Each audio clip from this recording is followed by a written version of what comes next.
नमस्कार दोस्तों, उम्मीद है आप लोग अच्छे से होंगे। अगर आप इस चैनल पे नए हैं तो कृपया इस चैनल को सब्सक्राइब कर दें, बेल आइकॉन नोटिफिकेशन पर क्लिक कर दें, वीडियो को लाइक एंड शेयर जरूर कर दें ताकि समय समय पर आपके समक्ष और भी बेहतरीन वीडियोस बनाने का हमें मौका मिलता रहे। दोस्तों, माननीय सुप्रीम कोर्ट ने 22 फरवरी 2023 को 2 जजमेंट्स हैं वो प्रोनाउंस किया है। आइए हम जजमेंट्स पे थोड़ा सा गौर करते हैं किस तरीके की जजमेंट्स आई हैं।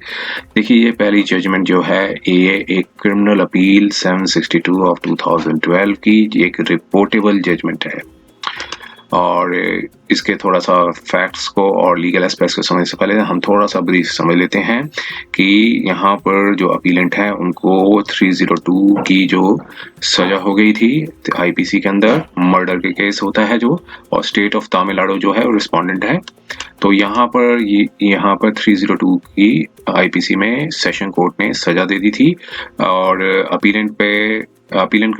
कन्विक्टेड हुई थी, उनको सजा हुई थी। जो डॉटर है उनको स्ट्रैंगुलेट कर दिया था और फिर चार्जशीट फाइल हुई थी और उसके बाद सेशन कोर्ट में मुकदमा चल रहा था। सेशन कोर्ट ने कन्विक्टेड कर दिया था 302 आईपीसी में। अब उसके अगेंस्ट पे यहाँ पर हाई कोर्ट में अपील फाइल की थी, अपील भी खारिज कर दी गई और फिर बाद में माननीय सुप्रीम कोर्ट में यह क्रिमिनल अपील डाली गई।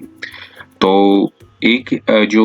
प्रोसिक्यूशन ने कई विटनेस थे वो अपने एग्जामिन कराए और सिर्फ एक डिफेंडेंट ने एक एलिबिली जो होती है कि मैं मौके वारदात पे वहां पर प्रेजेंट नहीं थी, वो वाला एविडेंस रखा, लेकिन कोर्ट ने उसको रिजेक्ट कर दिया। मार्च में माननीय सुप्रीम कोर्ट ने क्या निर्णय दिया, आइए हम इसके थोड़ा सा फैक्ट्स को समझते हैं और फिर क्या निर्णय है उसके बाद जानकारी लेने की कोशिश करते हैं। तो देखिए, ये क्रिमिनल अपील जो है ये 9/3/2010 मीन्स जो क्रिमिनल अपील जो डिसमिस हुई थी, खारिज हुई थी, वो 9 मार्च 2010 में खारिज हुई थी, जो हाई कोर्ट ऑफ मद्रास की। तो इस ऑर्डर के अगेंस्ट में जजमेंट जो है वो 15 सेंटेंस जो है वो 15/10/2000, क्रिमिनल अपील जो थी वो 9 मार्च 2010 में हुई थी और judgment of conviction order sentence था 15/10/2009 का, जो पास हुआ था सेशन कोर्ट का, महिला कोर्ट पेरम्बलूर जो है जगह, वहां पर सेशन कोर्ट ने सजा सुनाई थी। मींस सजा हुई थी 15/10/2009 में और अपील जो खारिज हुई थी 9/3/2010 में। और फिर मामला सुप्रीम कोर्ट में आया, तो सुप्रीम कोर्ट ने अपना निर्णय सुनाया 22 फरवरी 2023 में और ऑफेंसेस थे 302 इंडियन पिनल कोड और फाइन था 2000 रुपए का, जुर्माना लगाया गया था। और जो अब ये एफआईआर के ऊपर आते हैं तो ये बताया गया था कि मर्डर किया गया था। एलिगेशन थी कि 5 ईयर चाइल्ड का जो है मर्डर किया गया था, जहां वो मदर इन लॉ जो पेरम्बूर में रहती थी, इन द मॉर्निंग 21 जून 2007 को। प्रोसिक्यूशन के मुताबिक जो अपीलेंट के हैं वो लेडी है, उनका हस्बैंड जो है वो अब्रॉड रह रहे हैं अर्न लिवलीहुड के लिए, और अपीलेंट जो है वो फादर के साथ रहती हैं, एक जगह है वहां पे। अब लेकिन वो force to live with the mother in law के साथ उनको फोर्सफुली रहना पड़ता था ताकि वो बच्चे की परवरिश और एजुकेशन दे सकें। और उन्हें पाया कि जो चाइल्ड है वो ऑब्स्टिकल है, इसलिए वो सेपरेट रहना चाहती हैं, इसलिए उन्होंने चाइल्ड की हत्या कर दी जब उनकी मदर इन लॉ घर से बाहर गई थी। तो ये बताया गया कि ये अरेस्ट किया गया कि अपीलेंट ने लास्ट जो है चाइल्ड के साथ देखी गई थी और उसके बाद जब हत्या करने के बाद जब मदर इन लॉ और अदर विटनेसेस क्राइम के सीन पे आए तो वहां से वो भाग गई और उनको, और उसके बाद पोस्टमार्टम हुआ। पोस्टमार्टम की रिपोर्ट के मुताबिक जो हत्या का जो कारण था वो एस्फिक्सिया था, स्ट्रैंगुलेट करने की वजह से एस्फिक्सिया था, उसकी वजह से जो है डेथ हुई। और ट्रायल में एक प्रोसिक्यूशन ने सिर्फ सपोर्ट किया था एक्यूजेशन अगेंस्ट द अपीलेंट, जो कि उनके फादर थे, और उन्होंने कहा था कि हत्या के वारदात के तय समय वो उनके साथ थी, अपीलेंट जो है, आरोपी जो है वो उनके साथ थी, और वो छोड़ के गए थे पेरम्बलूर जब उन्हें पता चला कि उनके बच्चे की जो है वो डेथ हो चुकी है। लेकिन ट्रायल कोर्ट ने अपनी जो जजमेंट है 15 अक्टूबर 2009 में रिजेक्ट कर दी, और प्ली ऑफ एलिजिबिलिटी थी वो भी रिजेक्ट कर दी। अप्रूव पाया कि जो एस्फिक्सिया की डेथ हुई है वो स्ट्रैंगुलेशन से हुई है, और अपीलेंट ही लास्ट समय देखी गई थी, और वो फेल हो गई सर्कमस्टांसेस जिसकी वजह से डेथ हुई थी। इसलिए अपीलेंट को कन्विक्टेड कर दिया और पनिशेबल 302 आईपीसी के अंदर, और सेंटेंस भी सुना दी। अपील ने भी यही होल्ड किया कि अपीलेंट जो है क्लियरली एस्टेब्लिश्ड ऑन रिकॉर्ड्स की अपीलेंट को क्लियरली एस्टेब्लिश्ड ऑन रिकॉर्ड्स की जो कल्पेबिलिटी है अपीलेंट की वो रिकॉर्ड्स से साफ साफ पता चल रही है। अब इस अपील में 2 कॉन्करेंट कोर्ट्स ने एक ही फाइंडिंग दे दी थी। अब कुछ क्वेश्चन उठाया गया सर्टेन डिस्क्रिपेंसीज का, और ये उठाया गया कि प्रोसिक्यूशन ना फेल हो चुका है कॉजनेंट सर्कमस्टांसेस, और एक हाइपोथेसिस के आधार पर ही ये सुन रहा है कि अपीलेंट ने अपने बच्चे की खुद हत्या कर दी। और अब इन सारी चीजों के बाद कोर्ट ने फैक्चुअल बैकग्राउंड और एस्पेक्ट्स को देखा, एफआईआर की रिपोर्ट थी उसको देखा, और सारे कंटेंट्स यहाँ पर देखे बताए गए, और जो विटनेस थे उसके बारे में देखा कि एक डेड बॉडी थी वो P11 था, रेस्ट स्केच बनाया गया P12 था, इंक्वेस्ट रिपोर्ट P13 थी, पोस्टमार्टम रिपोर्ट थी P5 थी, एग्जिबिट। ये सारे डॉक्यूमेंट्स को देखने के बाद ही अपना निर्णय से पहले पूरा अच्छे से एनालाइज किया कि इस चाइल्ड को स्ट्रैंगुलेट कर दिया गया था, साड़ी जो थी ब्लड स्टेन की वो अटेस्टिंग विटनेस के में सीज्ड की गई थी, और उसकी वजह से उनको अरेस्ट किया गया था। कन्फेशनल स्टेटमेंट भी रिकॉर्ड की गई P12 की in the presence of witness, और इन्वेस्टिगेशन जो थी P14 द्वारा की गई, चार्जशीट थी वो फाइल की गई अंडर 302 आईपीसी में। और फिर उसके बाद अपीलेंट ने डिनाई किया चार्जेस, सेशन कोर्ट ने केस चला पेरम्बलूर में 100 नंबर पे। 14 विटनेसेस एग्जामिन किए गए, और ये सारे विटनेसेस का ब्यौरा बताया गया है यहाँ पे। और विटनेसेस जो सिर्फ जो एक ही विटनेस थे जिन्होंने प्रोसिक्यूशन को सपोर्ट किया था, और एक अनदर विटनेस थे PW6 जो कि फादर ऑफ अपीलेंट थे, उन्होंने जो है कॉन्ट्ररी बोला था, और मींस ऑपोजिट में बोला था, प्रोसिक्यूशन के अगेंस्ट में बोला था, और ये असर्ट किया था कि अपीलेंट जो है उनके साथ ही जो विलेज का नाम बताया गया वहां थी, और विटनेस ने सपोर्ट किया अपीलेंट की जो प्ली थी एलिबिली पे। और कुछ इनकंसिस्टेंस और डिस्क्रिपेंसीज के ऊपर इशू उठाए गए, और प्ली अपीलेंट की जो प्ली एलिबिलिटी थी वो बताया गया। अब ये 43 पेज की जजमेंट है, हम ज्यादा डिटेल पे नहीं जाते हैं, थोड़ा सा लीगल एस्पेक्ट है उस तक ही जाते हैं। और अब यहाँ पर सर्कमस्टांसेस देखने के बाद हाई कोर्ट ने पाया कि जो पहले तो ट्रायल कोर्ट ने सजा सुना दी, फिर हाई कोर्ट ने भी यही पाया कि एक पॉइंट ऑफ कंसिडरेशन यही बताई गई थी जब कि चाइल्ड जब जो कस्टडी ऑफ अपीलेंट में दी गई थी तब at the time of occurrence,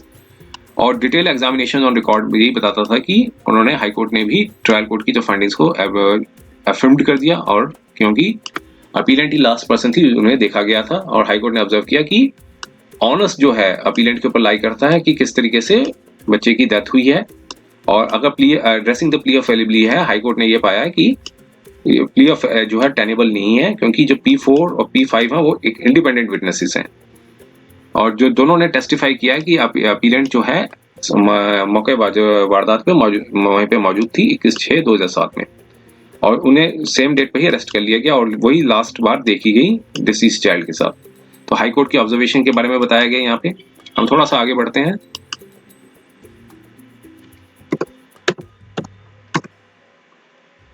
अब कोर्ट ने हाई कोर्ट की जजमेंट को भी एनालाइज किया, और फिर जो जितने भी विटनेसेस थे उन सब का एग्जामिनेशन और क्रॉस एग्जामिनेशन का एनालाइज करने के बाद कोर्ट ने यहाँ पर अपना ओपिनियन दिया कि जो रीएप्रिसिएशन ऑफ एविडेंस जो है वो अपील के अंदर अपील के दायरे में नहीं आता है, और कॉन्करेंट फाइंडिंग्स जो है अगर तभी आएगा कि जब कोई कॉन्करेंट फाइंडिंग्स जो रिकॉर्ड की गई है नीचे की लोअर कोर्ट में और कुछ लगे कि इसमें इंटरफेरेंस की जरूरत है। और सिर्फ जो एक विटनेस है जो अपीलेंट को ही सपोर्ट कर रहा है और प्रोसिक्यूशन के केस को सपोर्ट नहीं किया और वो हॉस्टाइल हो गए, तो ये इनडिस्प्यूटेबल है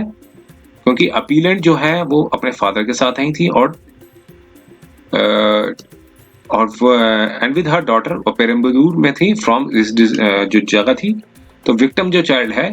उन्होंने अपीलेंट से मिली थी और met with her homicidal death जो है वो 21/6/2007 को डेथ हो गई थी। तो डिस्प्यूटेबल मैटर यही है कि टेस्टिमनी ऑफ PW6 जो फादर है कि उन्होंने कहा कि उन्होंने विक्टिम चाइल्ड को PW1 के पास छोड़ दिया था और वो अपने डॉटर के साथ अपनी जगह पे आ गए थे, जो कि अपीलेंट है। और अगर यहाँ पर प्रोसिक्यूशन की स्टोरी को अगर अपीलेंट पेरम्बलूर में थी और विद द विक्टिम चाइल्ड और मॉर्निंग में उन्होंने स्ट्रैंगुलेट कर दिया बच्चे को, तो मदर जब लॉ घर पे नहीं थी तो अकॉर्डिंग टू PW6 अपीलेंट जो है was not in the Perambalur at the relevant point of time। वो पेरम्बलूर में आई थी 21/6/2007 को।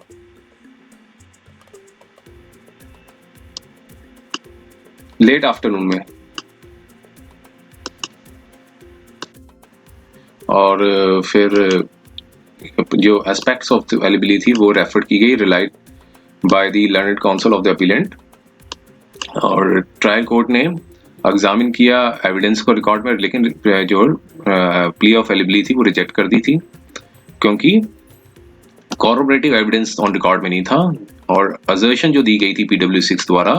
कि 20/6/2007 को वो अपनी डॉटर को अपने साथ विलेज में ले आए थे अपनी जगह पे, लेकिन कोई ऐसा एविडेंस नहीं एड्यूस किया गया, नहीं लगाया गया कि वो प्रेजेंट नहीं थी पेरम्बलूर में at the time of the place of the incident. तो इसके बाद PW1 और PW2 और PW3 ने कंसिस्टेंटली मेंटेन किया अपने वर्जन्स को कि अपीलेंट जो थी वो टाइम एंड प्लेस पे मौके वारदात पे मौजूद थी। और इंडिपेंडेंट विटनेसेस भी ने भी सपोर्ट किया और टेस्टिफाई किया कि उन्होंने अपीलेंट को देखा और body of the disease child immediately उसके बाद at the place of incident after at the place of incident. तो यहाँ पर उनकी टेस्टिमनी को डिस्कार्ड नहीं किया जा सकता PW2 और PW3 द्वारा।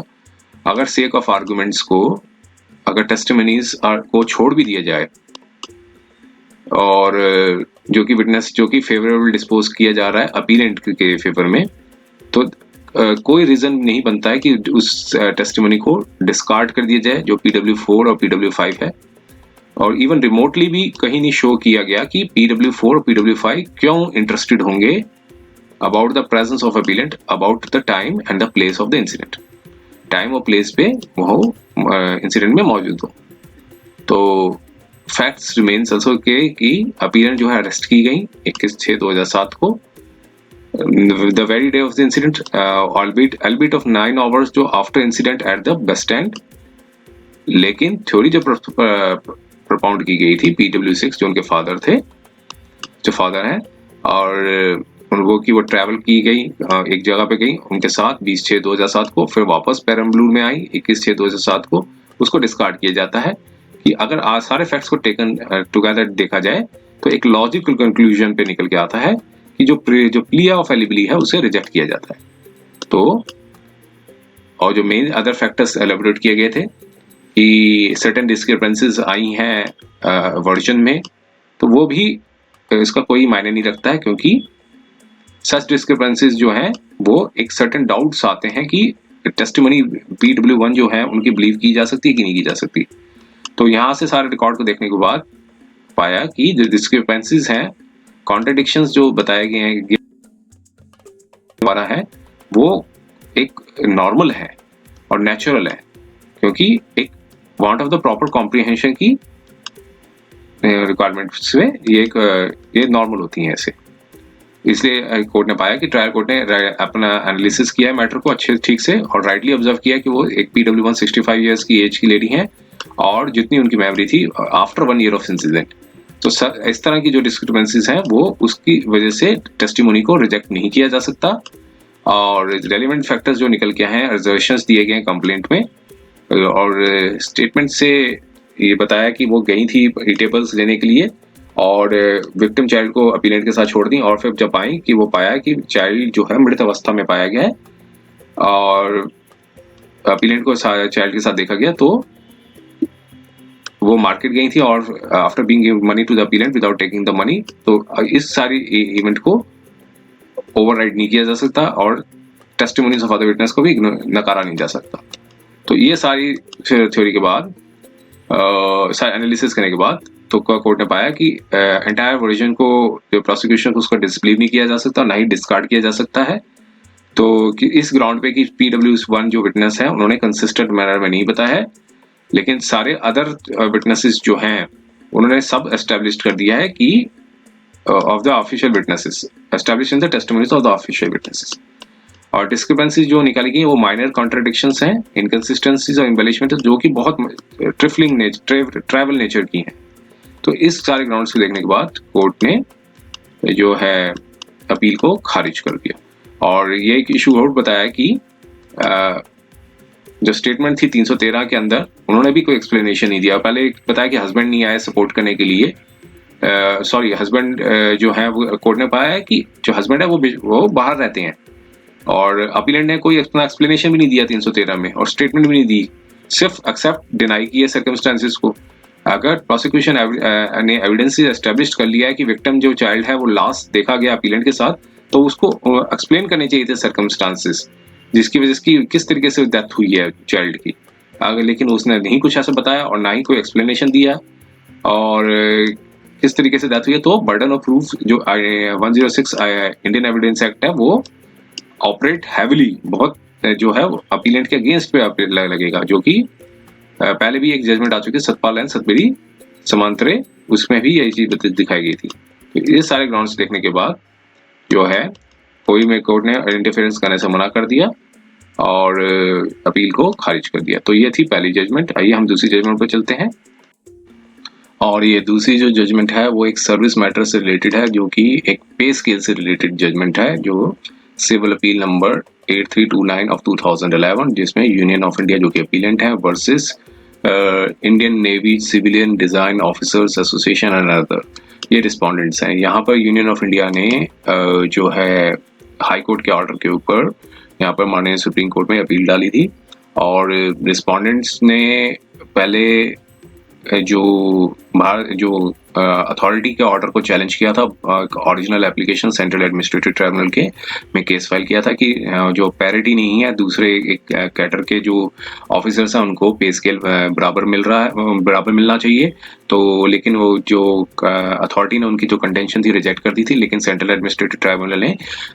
वो उनकी ओरिजिनल एप्लीकेशन को अलाउ कर दिया था, और इससे एग्रीवेट होकर यूनियन ऑफ इंडिया ने हाई कोर्ट में रिट फाइल की थी, लेकिन वो भी खारिज कर दी गई थी। लेकिन बाद में माननीय सुप्रीम कोर्ट में यहाँ पर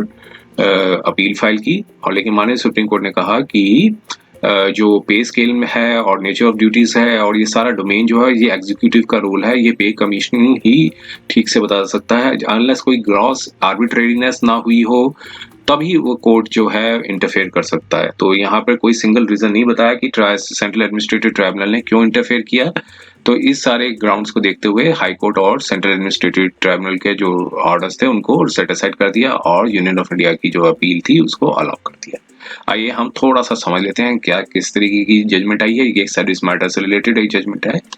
और यहाँ पर यूनियन ऑफ इंडिया जो है वो उन्होंने चैलेंज किया था हाई कोर्ट का जो ऑर्डर था, दिल्ली हाई कोर्ट का रिट पिटीशन नंबर था 2008 का। हाई कोर्ट ने डिसमिस कर दी थी रिट पिटीशन को और कंफर्म कर दिया था ऑर्डर को। ऑर्डर जो सेंट्रल एडमिनिस्ट्रेटिव ट्राइब्यूनल का आया था 8 जून 2007 में, और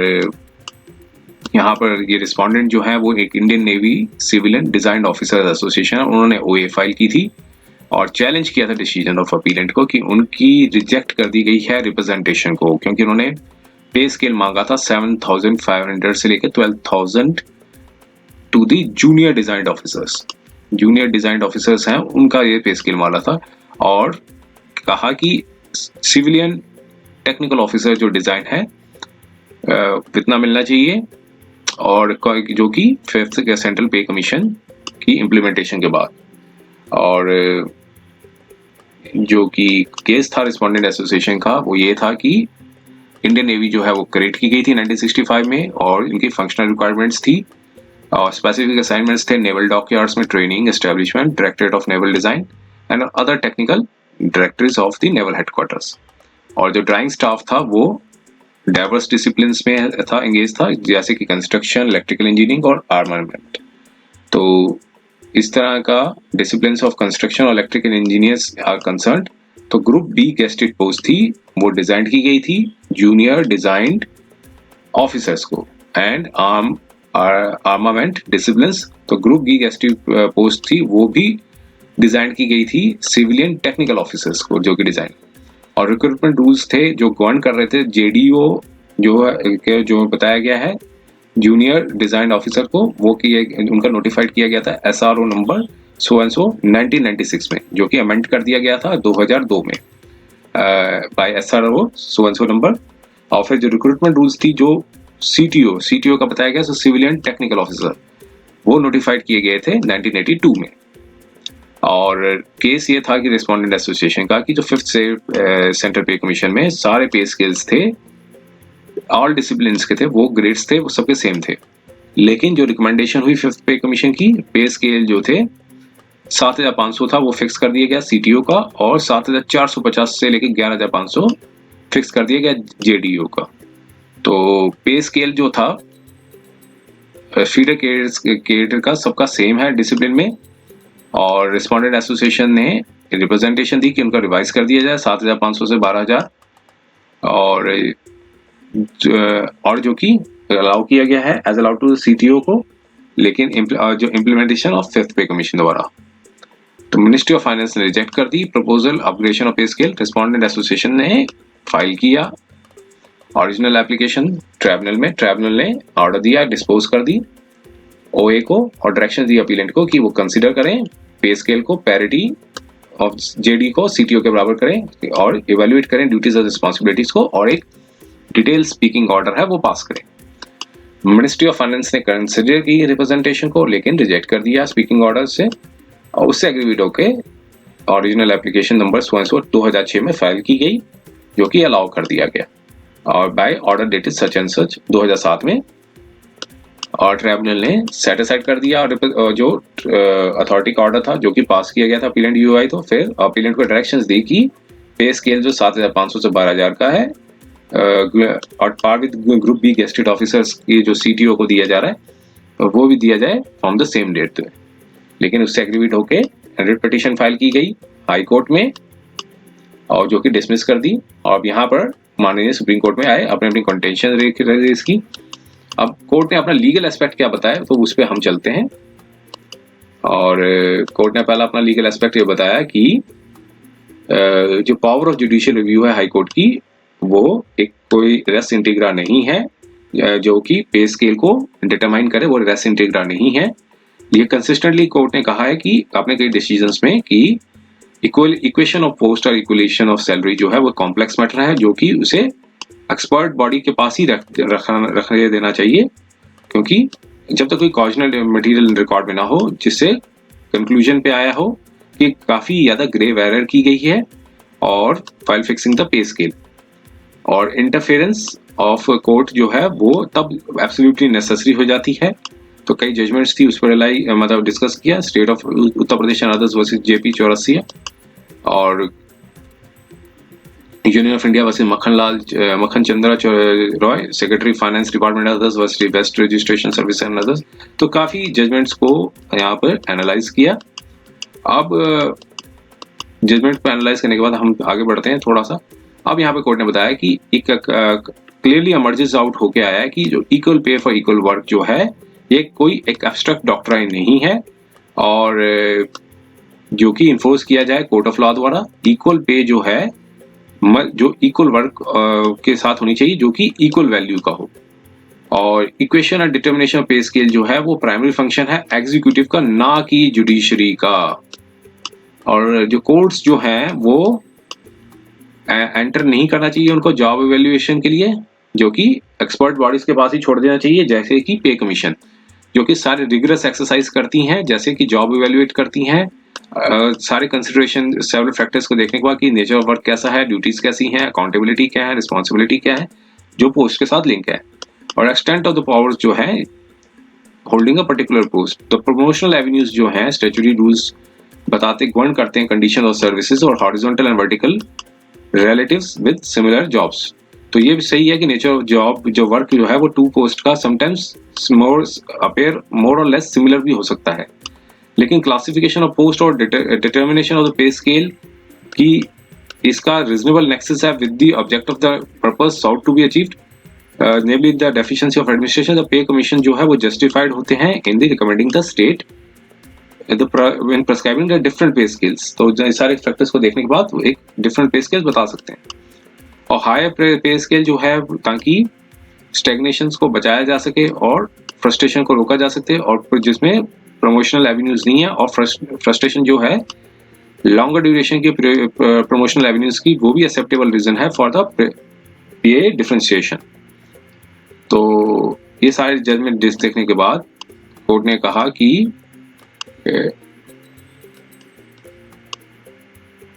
जो काउंसिल थे रिस्पोंडेंट के उन्होंने कोई भी ऐसा पॉइंट नहीं बताया है। उन्होंने बताया कि एक फाइल नोटिंग करते हैं नेवल डिपार्टमेंट ने जो कि रिकमेंडिंग की गई थी pay scale of JDO equal to CTO. तो यहाँ पर ये नोट किया जाता है कि नोटिंग जो होती है वो एक एक्सप्रेशन ऑफ ओपिनियन होती है, एक डिसीजन नहीं होता है, एक्सप्रेशन ऑफ ओपिनियन होता है बाय द पर्टिकुलर ऑफिसर। उससे कोई इमेजिनेशन नहीं करनी चाहिए कि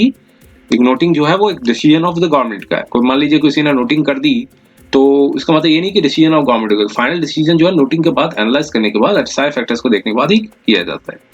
तो wisdom of advisability of the courts जो है मैटर कंसर्निंग द फाइनेंस जो है वो जुडिशियल रिव्यू के अंदर दायरे में नहीं आते हैं जब तक कि कोई ग्रॉस आर्बिट्रेरीनेस ना हुई हो और अनफेयरनेस ना हुई हो, जो कि एस्टैब्लिश्ड पार्टी द्वारा साबित करना पड़ता है इस पे। और यहाँ पर हम ये ओपिनियन देते हैं कि हाईकोर्ट ने ग्रॉस एरर कर दिया है जिसमें इंटरफेयर किया गया है recommendation by the pay scale में और एक्सेप्ट किया गया है for the post of JDO and CTO in upgrading the JDO making it equivalent to the that of the pay scale of the CTO. तो इस सारे ग्राउंड्स देखने के बाद हाई कोर्ट का और ट्राइब्यूनल का ऑर्डर को क्वैश कर दिया, सेटिस्फाइड कर दिया, अपील को अकॉर्डिंगली अलाउ कर दिया। तो उम्मीद है ये वीडियो आपको पसंद आया होगा। अगर ये वीडियो आपको पसंद आया तो कृपया इसे लाइक कर दें, बेल आइकन नोटिफिकेशन पर क्लिक कर दें, वीडियो को लाइक एंड शेयर जरूर कर दें ताकि समय समय पर आपके और भी बेहतरीन वीडियोस बनाने का हमें मौका मिलता है। समय देने के लिए बहुत बहुत धन्यवाद।